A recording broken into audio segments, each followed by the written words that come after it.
Well, just we did a lot of demoing. Actually, should I call it the Big Beige or just your Yeah, house? if you'd like At to. the place we called the Big Beige was actually happens to be Claudio's house, and there was a lot of we did a lot of experimenting there with guitar tones and stuff. So I think we had a good idea. A lot of things changed, obviously, but right, we we had Yeah, a I lot of mean, ideas there. in the past, it was usually, the demos would just be like a skeleton of the song, almost like an acoustic version, actually, with, some vocal harmonies and whatnot. And usually that's how I would present it to the band and everyone would kind of get an idea of what the song was going to be like. That would kind of dictate what would happen. But this time around, we had the luxury of really fully demoing the record. And also at the same time there was a huge collaborative effort from Travis and myself, whereas we hadn't really done that so much in the past. It was interesting. I mean, having that luxury, I mean, it just made a world of difference. I mean, being able to go into the studio environment with a pretty finished product, you get to look at the songs a little differently instead of just on the fly kind of trying to construct it. I mean, here it is in a tangible form. Now what's next? Right. So So you've already gone through this evolution process, with the tunes, and then you could also, I would imagine, see them, as separate entities, and then how they're all going to work together Yeah. on an album overall. And all the songs, really, they're a lot of attention or work has been put on the arrangements and the construction. It's very creative. That's another thing that hits me is, there'll be 3 and 4 part vocal harmonies. They come in and then they're out. They just pop in, like you'll hear something. It's kind of fun to hear something new in a song 4 minutes into the song. Something new comes in that never happened, and then, but it's not a 14-minute song. You know what I mean? Like, still within the context of a 4 or 5 minute song, relatively short song. You know what I mean? Yeah. There's No, still totally. new sounds or things or. A lot of that goes back to the demoing too, because I'm not speaking for you by any means, but even vocally, I mean, as I can recall, like a lot of stuff was done on those demos. It was just brought over, you know what I mean, and just, another performance in the studio, obviously, but those ideas were all there. Yeah, I mean, I think a good example is a song like "The Running Free." Like, you have your first verse, which is vocally pretty stripped down, and then we revisit the second verse, and there's, now there's call and responses, and almost like a Wizard of Oz type texture vocal 3-part harmony that happens in the second half of that verse. It's very dynamic, and I think it just helps make the song more exciting and just dynamic, and instead of just kind of just. It moves, It's nice to have each instrument have its own identity within the song. And then, the song is the sum of all the parts, instead of just kind of, chugging along and doing kind of the same thing. I mean, it's very nice, like a song like Feathers, you say, I mean, the bass line is just as apparent as the guitar. It's not just kind of a foundation piece and sitting there. I mean, it has its own voice. It's singing. Another one, The Incomplete, same kind of thing. The bass line has got its identity. Running Free,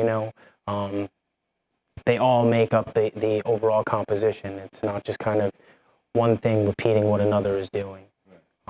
Which, again, I'm not bashing that. I think that's, when that can be effective as well. It's just some of these songs that kind of stand out, or it's just, they need that identity. Each instrument needs the identity to kind of, to just make it sing. So many textures, come in and out, like, that songs, it starts with acoustic guitar and then it's building up and, the chorus, if that's a chorus, is primarily guitar, and then right there it pulled back and the piano comes in. Yeah. Can you say anything about that? Like just in the putting the songs together, or finding the right textures and how that developed for either for this song or. Yeah, again, just that whole the drama element, wanting to keep it interesting. Start it kind of laid back, more sucked back, and you know, you don't want to. It's like playing cards or something. You don't want to show the whole deck, you know, or show your whole hand. Excuse me, you know.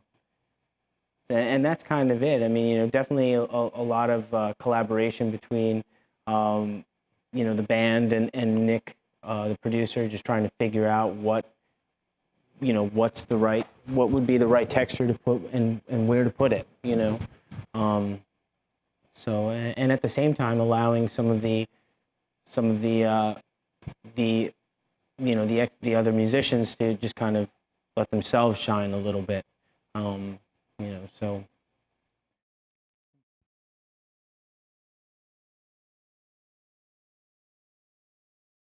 And the texture actually doesn't show its face until halfway through the second verse.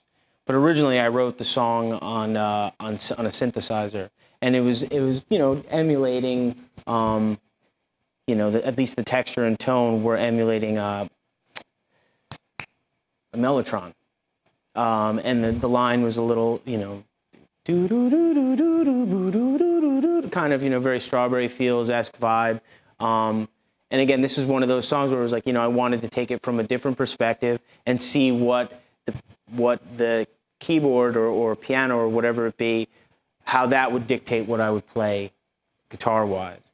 And thus there's that part that kind of jumps around, you know, what was originally the main foundation of the song, which now only plays just a little bit of, you know, a little bit of part. The guitar part ended up being inspired by this completely different approach, as opposed to building up from the guitar to begin with. And the same went for me. Like, you know, doing a lot of whatever I do, a lot of it came from what was originally there on keyboards that he did, trying to wrap around it, kind of thing, and guitar. So that's for me personally. So having these complementary parts, and then you take away the other part, and you're left with this other sort of angle on things. Yeah.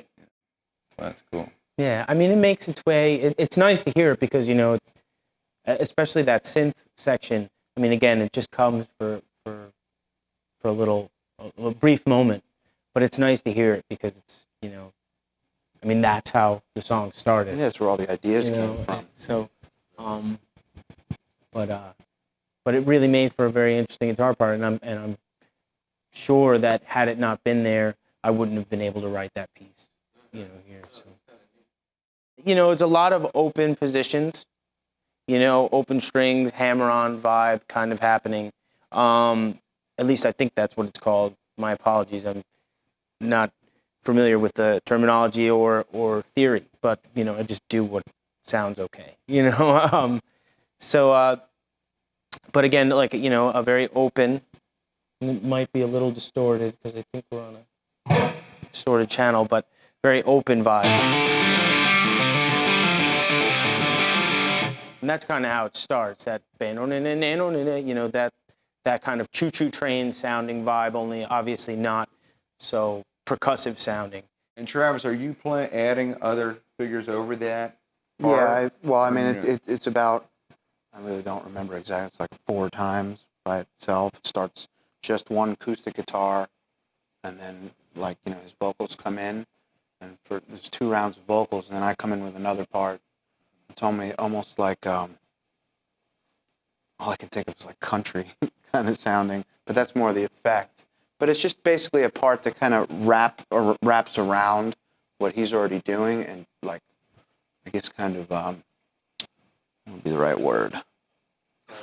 Yeah. Adds, yeah. Exactly. Because it's not, you know, you don't want it to get in the way of the vocal melody because there's vocals happening. No. So it's got to be a just compliment. It just complements it, and kind of, but at the same time wraps around it. Right. And so.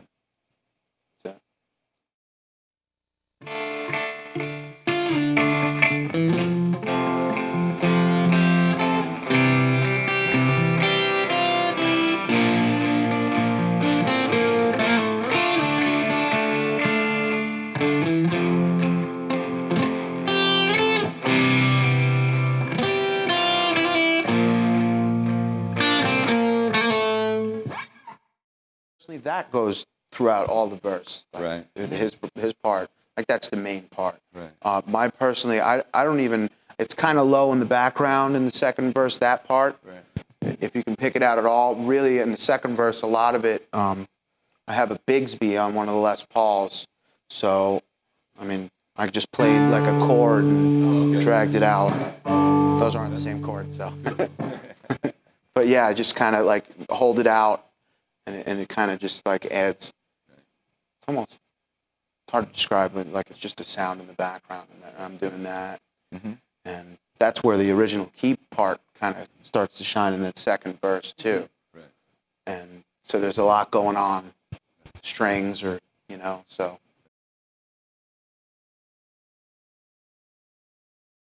The end of the record is like a 5-part thing. Mm-hmm. Can you say anything about how that developed or where that came into the creative picture? And let me just say, you've got starts with track 9, Fall of House Atlantic, then Radio Bye Bye, The End Complete, The Road and the Damned, and then the last track, part 5, On the Brink. Mm-hmm. Well, a good example of I think the collaborative effort between Travis and myself. Fall of House Atlantic is pretty much Travis's piece.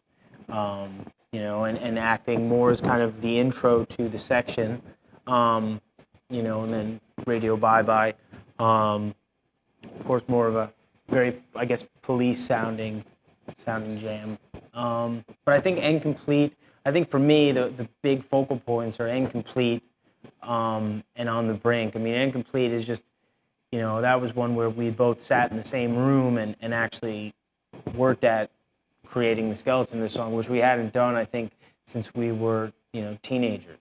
So it was nice to kind of revisit that point of our friendship. It was very interesting, and I think makes for one of the stronger and more fun.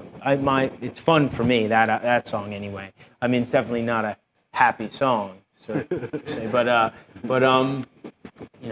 was definitely, I think, one of the highlights. It was fun creating. Yeah. It was. and then like On the Brink is another one that's very interesting because it's one of those songs that started on piano, and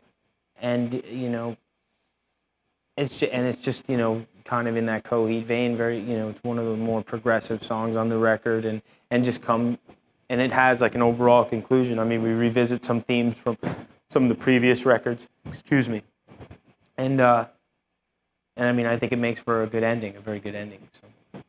Now, did you know or have in mind from the beginning that it would be sort of like a 5-part thing, or what?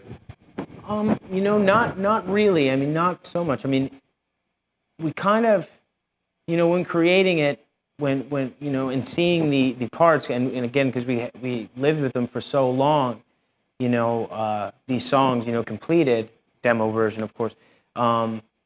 It just kind of made sense to put them in this arrangement and make them a piece. I mean, lyrically, that's kind of how they work. Whereas, it wasn't something that was, hey, let's do this 5-part piece. It was really more like, well, lyrically, these songs have a place, And it's funny because we actually put we're going to press the record to vinyl, and really, it's almost like it needs to be listened to in 3 parts. There's 3 sides. It's a double album, but one of the sides we decided to scratch. And like while you're talking, I was adding up the time, and it would be like the side of a record. Yeah, and it is. It's got its own side. Again, there's the other 2 sides that it's like the Reaping to Feathers, and Running Free to Justice and Murder, and then the End Complete, and it really makes sense, I think, in 3 parts, so. We're big fans of movies and things just kind of flowing, and it's almost like a soundtrack kind of just like flowing, and since there's already the story involved, to me personally, it makes it more appealing to think of it as just this full thing, just that keeps going, and it doesn't stop, I don't know if that made sense, but. Well, the songs, it's like almost a narrative. Yeah, it's a narrative to the story that's going on, but the music just keeps, you know what I mean? Yeah, it keeps going. There's no stop, like. Right.